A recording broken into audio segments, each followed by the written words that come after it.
A cruiser had a question about her upcoming cruise. It was a Saturday. Her personal cruise planner was off for the weekend. So, she did what you'd do, what I'd do, what anybody would do. She Googled the cruise line and called the first number that came up.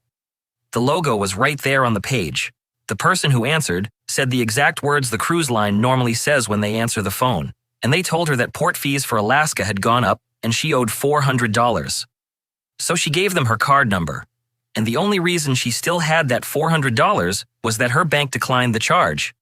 Not because she spotted it, not because something felt off. Her bank caught it before she did.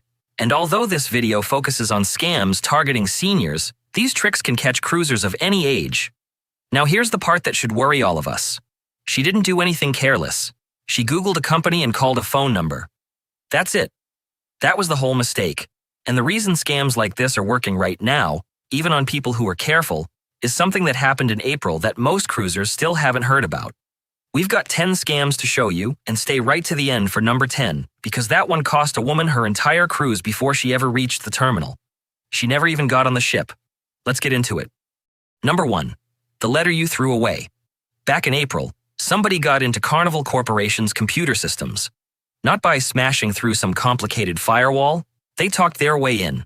Carnival says an unauthorized person used social engineering to deceive one employee and gain access through that employee's account. One person was fooled, and that was enough. Carnival discovered the unauthorized activity on April 14th. And when the breach was reported to the Maine Attorney General's office, the number affected was 5,995,277 people. Just call it 6 million.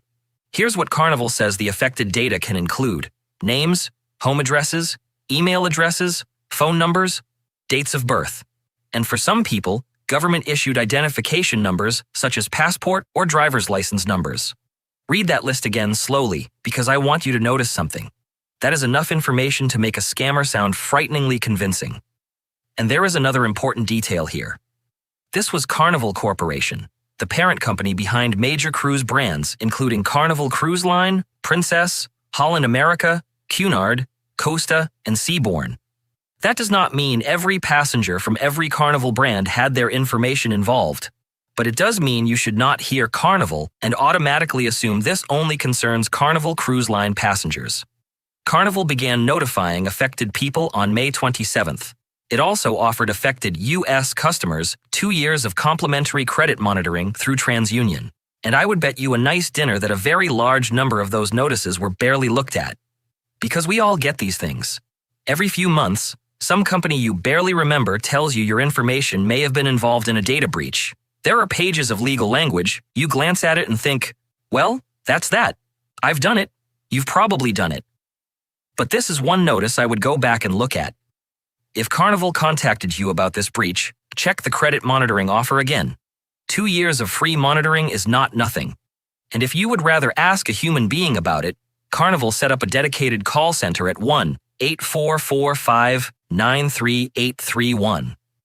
Oh, it is open Monday through Friday, from 8 in the morning until 8 at night Eastern Time, excluding major U.S. holidays. Now, I don't want to be dramatic about this. A data breach does not mean somebody is definitely coming for you. Nearly 6 million people were affected, and many may never notice anything unusual, but it does mean something very specific. When your phone rings and the person on the other end knows your name, your address, your date of birth, or other personal information, your brain may immediately tell you, this has to be real. Because how else would they know all that? Well, now you know exactly how they might know. Number 2. The first number you Google. Which brings us straight back to the cruiser from the intro. Here's how this works, and it's cleverer than you'd think. Scammers create a website that looks like the cruise lines. They use the logo, put a phone number on it, and can even pay to have that page appear near the top of the search results. You search Carnival Customer Service, or Royal Caribbean, or Norwegian. You call the first number you see, and without realizing it, you may now be talking to a scammer who has been trained to sound exactly like the company you thought you were calling. Then comes the demand. It's usually a fee. It's urgent. And there is always a convincing story attached. The cruiser from the beginning was told that port fees for Alaska had gone up and she owed $400. Another cruiser reported something very similar after trying to contact Norwegian. This time, he was told there was an extra charge connected to events in Iran, and that if he didn't pay immediately, it would cost even more once he reached the ship. But here's what made that one especially convincing. The caller apparently already knew his reservation information. For a moment, he believed them. Then something did not feel right. He challenged the caller, the call ended, and he contacted Norwegian through its real customer service details. He didn't owe the money. The first cruiser was saved because her bank declined the charge. Two people who thought they were speaking to a cruise line, and neither one began by answering some suspicious phone call. They went looking for help themselves. That is what makes this scam so dangerous. So here's the rule I would make absolute. Do not call a cruise line using a phone number simply because it appears at the top of a search result. Use the number on your booking confirmation, go through the cruise line's official app, or type the cruise line's official website directly into your browser and get the contact details from there. And if somebody calls you saying you suddenly owe money, hang up. Even if they know your name, even if they know your sailing date, even if they know your reservation details, then contact the cruise line yourself using information you already know is genuine and ask whether anything is actually owing. A real company will not object to you verifying a surprise charge before you pay it, and be especially suspicious if someone says you must pay immediately or lose your booking, particularly if they insist on a gift card, cryptocurrency, a person-to-person payment app, or some other difficult-to-reverse payment method. Urgency is what stops you from checking. So don't give them the urgency, hang up, find the real number, and make the second call yourself. Because if a fake phone number can fool you, this next scam is even harder to spot. It can arrive wearing the face of somebody you already trust. Number 3. The face you already trusted. If you cruise with Carnival, you probably know John Heald. He's Carnival's brand ambassador. He has been with the company for decades, and hundreds of thousands of people follow his Facebook page for cruise news, questions, and advice. People genuinely like him. If you had a problem on a Carnival ship, he's the guy you'd think of, which is exactly why scammers have copied him. Fake Facebook pages and groups have appeared using his name and photo.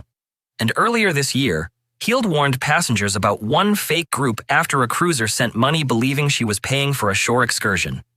Think about why that works so well. You are not being cold called by a stranger. You're looking at a familiar face, a name you recognize, someone connected to a cruise line you may have sailed with for years. And that little bit of familiarity can make your guard drop before you even realize it. Heald has repeatedly warned passengers that his verified Facebook page is the only place he communicates with them on Facebook. He does not send private messenger requests asking people to pay for excursions, upgrades, or fees. So if someone using his name suddenly contacts you privately and asks for money, stop. Do not rely on the photo. Do not rely on the name. And do not assume the account is genuine simply because it looks almost identical to the one you follow. Go back to the official verified page yourself. The same rule applies beyond John Heald. Scammers create fake cruise line pages, fake customer service accounts, and fake versions of people passengers already know and trust. And this is becoming harder to spot. Artificial intelligence can already clone voices from short audio clips, and fake images and videos are getting more convincing. So the safest rule is not, does this look real? The safer question is, did I reach this person through a channel I already know is genuine? If the answer is no, do not send money. Open the official cruise line website or verified social media page yourself and check from there. Because the better scammers become at copying the face, the less useful the face becomes as proof. All right, numbers 1 through 3 can all happen before you even leave your house. This next one starts the moment you arrive. Number 4. The sign that says taxi. You've just landed. It's been a long day. You've got bags. You're tired. You want to get to your hotel or your ship and stop moving. And a friendly man appears and says, "You looking for a taxi?" And you are looking for a taxi. So you go with him. That's it. That's the entire scam. It works because it arrives at the exact moment your guard is lowest. One cruiser told this story from Fort Lauderdale Airport. She was in her 60s, had traveled all over the world, and said herself that she knew better. But she was exhausted at the end of a long travel day, in an airport she knew well, when a man approached them at the door and quoted a cash price. Something felt wrong almost immediately. So she called her son and said loudly that she was sending him the license plate number and their GPS location. Nothing happened to her. But when they arrived at the hotel, they both noticed the same thing. They had been riding in a rental car. Another cruiser was returning from Antarctica, traveling alone and dragging his luggage out of the terminal when a driver asked if he needed a ride to the international airport. He was already in the car and moving before he realized it was not a taxi. He got where he was going, but he believed he paid 2 or 3 times what the ride should have cost. Another traveler, landing in Sydney after a 15-hour flight, reported taking a ride that should have cost around $50 or $60. When they arrived, the driver handed him a slip asking for $160. He said he was calling the police, paid what he believed the ride should have cost, and got out. And there is another version cruisers have reported specifically around busy cruise terminals. A man stands there holding up his phone. The screen has the Uber logo on it. That does not make him your Uber driver. It makes him a man holding a phone. In October 2025, reports emerged from Long Beach and Miami of passengers being approached by people posing as rideshare or taxi drivers. In one reported Miami case, a passenger paid about $150 for a ride from the cruise port to the airport that normally cost around $40. Carnival said it was working with local authorities to raise awareness. So here it is, and it's short. If a driver approaches you out of nowhere, do not assume they are your ride. Use the official taxi line or book your rideshare through the app. For Uber, the app shows you the driver's name, photo, vehicle make and model, and license plate number. Match those details before you get in. Uber also offers PIN verification in some markets for an extra layer of protection. And this part matters. Do not walk up to a random car and give the driver your name first. Check the details in your app and make sure the driver and vehicle match what you were sent. I know that means standing in a line when you're tired and all you want to do is sit down. I know the person offering to take you immediately looks more appealing than the queue, but stick with the official taxi or rideshare pickup. Number 5. The stranger who wants to share your cabin. This next one is different because the offer itself can be completely genuine. It happens in Facebook groups, solo cruiser groups, casino groups, groups set up for one specific sailing. Somebody posts and says they've got a cabin and they're looking for someone to share it. Split the cost. Or the other way around, somebody says their family is already booked on the sailing and they just need somewhere to sleep. And if you cruise alone, you know exactly why that can sound tempting. A cabin priced for double occupancy can make solo travel expensive. Somebody offering to split that cost may be offering you a saving of hundreds of dollars, and plenty of genuine travelers really do look for cabin mates. But scammers know that too. They know exactly what makes the offer attractive. You want to be on that sailing? You hate paying the solo supplement, and suddenly a stranger appears offering to cut the cost in half. So you think, they've got family on board. They'll be off doing their own thing all week. We're both saving money. Where's the harm? The first danger can happen before you ever reach the ship. A fake cabin mate can ask you to send a deposit, transfer your share of the cruise fare, or pay them through a method that is difficult to reverse. You send the money, then the person disappears. Or the cabin never existed in the first place. But even if the other person is real and you both actually board the ship, you still need to be careful about how the booking and onboard spending are set up. When you share a cabin with a stranger, you are not just sharing a room. Depending on how the onboard expense account is arranged, you could also give that person permission to charge purchases to the same account. Carnival, for example, requires every guest to belong to an onboard expense account, but the account owner decides who is authorized to charge to it. One cruiser reported learning that lesson in the worst possible way. She said the person sharing her cabin went to the casino and charged spending to the account. By the time she realized what had happened, she said she was facing a bill of around $6,000. That is one cruiser's reported experience, so we cannot independently verify every detail of it. But the warning behind it is very real. If somebody else is authorized to use your onboard account, their spending can become your problem. And money is only part of it. You are also agreeing to spend a week in a very small room with somebody you met in a comment section. Their habits, their drinking, their behavior, their idea of what time the cabin should become quiet at night. So no, every stranger looking for a cabin mate is not a scammer. That is exactly what makes this difficult. A genuine offer and a scam can look almost identical at the beginning. There are safer ways to share. Some organized cruises and tour operators run formal roommate matching programs with clear booking arrangements and separate payments. And if you arrange something yourself, Make sure the booking can be verified directly with the cruise line. Do not send cruise money to a stranger simply because they showed you a screenshot. Set up separate onboard payment accounts where possible. Do not authorize somebody you barely know to charge to your card, and get everything in writing before anybody sends money. If none of that can be done safely, honestly, paying the solo supplement may be annoying, but it could still be cheaper than trusting the wrong stranger. And if you're thinking Facebook groups are starting to sound like a dangerous neighborhood, hold that thought. We're coming back to them. But next, we're looking at something even worse. A scam designed specifically for people who have already been scammed once. Number 6. The second time they take it. I need you to sit down for this one, because when I found this in the FBI's own report, I actually said something out loud. There is now an entire category of scam aimed specifically at people who have already been scammed. Here's how it works. You've lost money to some fraud. Maybe you reported it. Maybe you complained publicly. Maybe you posted about it online, or your details have simply ended up on a list somewhere. Then, somebody contacts you.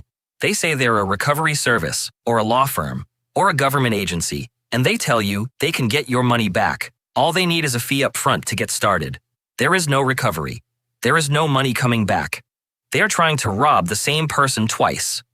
The FBI's 2025 report recorded 2,529 complaints from people over 60 connected to this type of recovery scam, with reported losses of more than $540 million. There is an important note in the FBI report. That figure can also include losses from the earlier scam that led to the recovery contact. But either way, the scale is enormous. And think about who they're choosing. Somebody who has just lost money. Somebody who may feel embarrassed.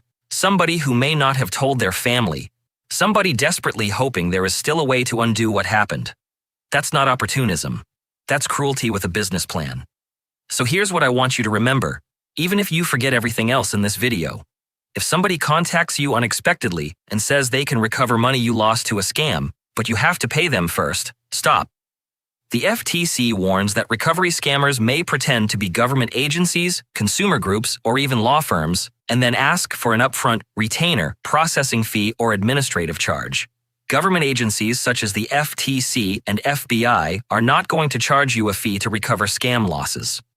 And while a genuine lawyer may legitimately charge for legal work, a stranger who suddenly contacts you promising to get your stolen money back for an upfront payment is a major warning sign. If you ever do lose money to a scam, contact the bank, card company, or payment service you used as quickly as possible and ask whether the transaction can be stopped or reversed. Then, report the fraud. For internet-related fraud, you can file a complaint at ic3.gov. The FBI specifically encourages older victims to report fraud rather than stay silent. And one more thing, and I mean this sincerely. Tell somebody, a partner, a friend, one of your kids. Scammers rely on embarrassment because embarrassment keeps people quiet. But being fooled by somebody who does this professionally is not something you need to hide. And staying quiet can make it much easier for the second scam to arrive. Number 7. The tour nobody was going on. Right. Back to those Facebook groups. Most cruises have one. Somebody sets up a group for a specific sailing, and it fills up with people who will all be on the same ship. And honestly, they can be great. People swap tips, arrange to meet, talk about excursions, and count down the days together. Then somebody posts about a shore excursion. Great price, much cheaper than the ship's version. Small group, so it's more personal. They just need a deposit up front to hold your place. Send it through Venmo, Zelle, Cash App, or another payment app. You send the money, and there is no tour. There was never a tour. No guide, no van, no booking. Just somebody who collected deposits from a group of cruisers and disappeared. Now, using a payment app does not automatically make something a scam. Plenty of honest people use them every day. But if a stranger in a Facebook group wants you to send money directly to a personal account for an excursion you cannot independently verify, that should set off alarm bells. The FTC warns that scammers use payment apps because once you willingly send money, getting it back can be difficult. That does not mean you should simply give up if it happens. Contact the payment app and your bank immediately and report the transaction. But prevention is much easier than trying to recover the money afterward. And there is another cost to this scam that people rarely talk about. Genuine cruisers organize private group excursions too. One woman said she was organizing a genuine Cozumel excursion for an upcoming sailing, one she had personally done before, but she was worried nobody would trust it because of all the scams. And that is the other damage scammers cause. Genuine people can end up looking suspicious too. So how do you tell the difference? Do not rely on the Facebook post alone. Look up the tour company yourself.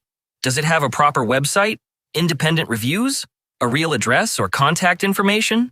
Can you verify the booking directly with the operator? And whenever possible, pay the actual tour company rather than sending money to the personal account of somebody you met in a cruise group. A credit card can also give you stronger dispute protection than sending money directly to a stranger. So the warning is not, never join a private excursion. Some of the best days people have in port come from small independent tours. The warning is, know who you are actually paying before the money leaves your account, because the tour may sound perfect. The photographs may be real. The destination certainly is. But that does not mean the person collecting the deposits has booked a single thing. Number 8. The bracelet they give you for free. You step off the ship into port and somebody hands you a bracelet. Free gift. Welcome to the island. No charge. Please, take it. And there's a shop right there. A few minutes later, you're inside it. This one is different. The bracelet may genuinely be free. The shop may be completely legitimate. Nobody necessarily stole your card number or hacked your account. The danger is what happens after the free gift gets you through the door. Now you're standing in front of a professional salesperson who may do this several hundred times a week. You're on vacation. You're relaxed. And because they just gave you something, you may feel slightly rude walking straight back out. That's not exactly an even fight. Then comes the good stuff. The special price, the certificate, the appraisal, the deal that's supposedly only available today. And suddenly somebody who had absolutely no intention of buying jewelry that morning is discussing thousands of dollars for a stone they may have no idea how to value. One traveler reported losing around $10,000 in a dispute involving a port merchant. $10,000. And here's what makes a large purchase in port difficult. When you get home and have that jewelry independently valued, the store may be thousands of miles away, and your ship left the island days ago. There is another detail cruise passengers should understand. Cruise lines and their shopping partners can recommend particular stores in port, and passengers may naturally assume that recommendation means the shop has been independently chosen as the best deal available. That is not necessarily what it means.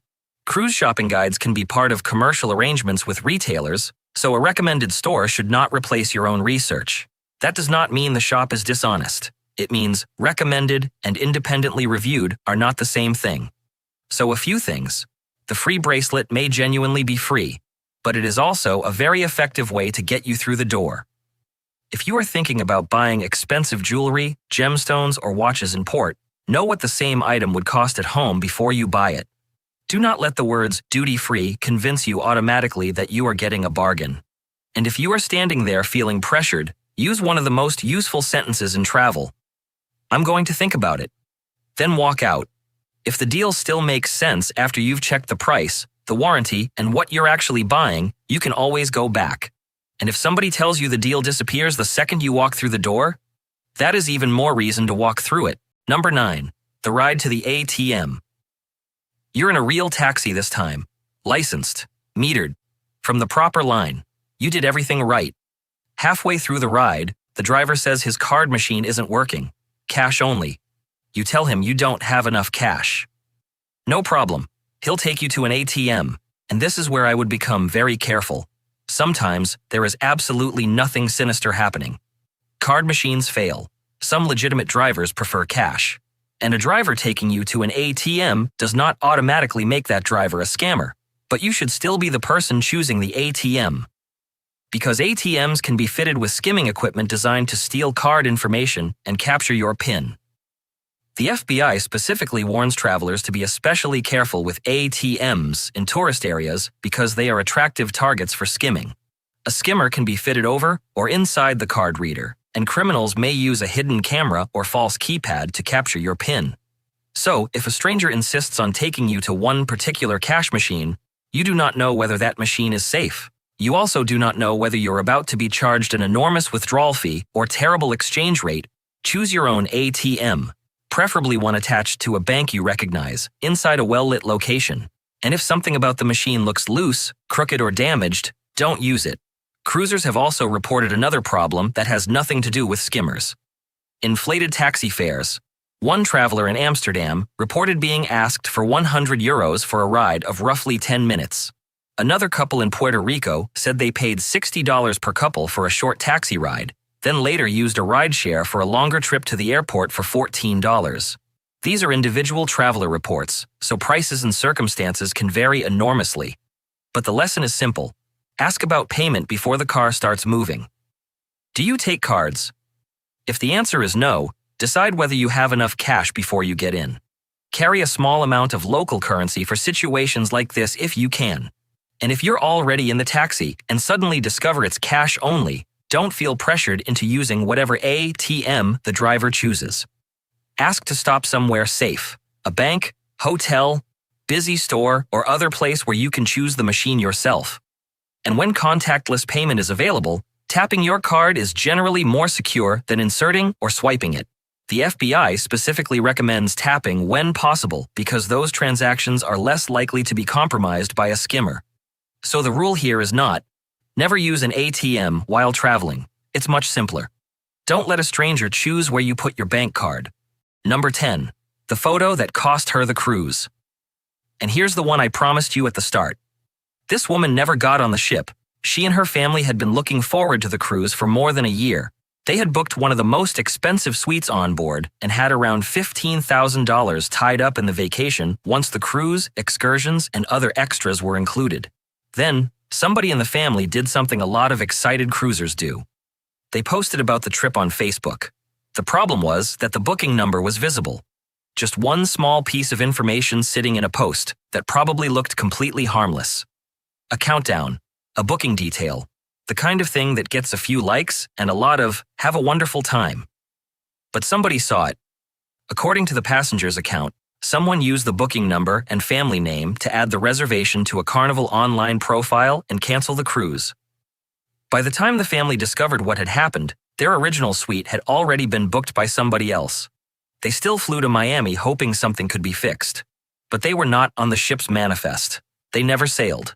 Think about what's actually sitting on some of the documents people photograph and post online. Your full name, your booking reference, your ship, your sailing date, your cabin number, sometimes even a barcode. And now think back to number 1. We talked about how personal information can already be sitting in places you never intended it to be. You cannot control every data breach, but you can control what you publish yourself. So don't post your boarding documents, not your booking confirmation, not your luggage tags, not your cruise card, not a barcode that you assume is just decoration. And do not post your booking reference or cabin number publicly. Before uploading a cruise countdown, screenshot, or confirmation email, stop and look at every corner of the image. Zoom in. Make sure nothing private is visible. There is another sensible habit worth borrowing from experienced solo cruisers. You do not need to tell strangers on board exactly where your cabin is. If you meet somebody and want to see them again, arrange to meet somewhere public. That's not paranoia. That's just sensible. And one more thing. You do not need to announce to the whole internet exactly when your house will be empty either. Post all the cruise photos you want when you get home. The ocean will still look lovely next week. If just one of these scams was new to you, there's a good chance somebody you know hasn't heard about it either. So, please share this video with a fellow cruiser, a friend, or a family member who might benefit from it. If you got any value from it, smash the like button, and if you haven't already, please subscribe. I'd really appreciate it.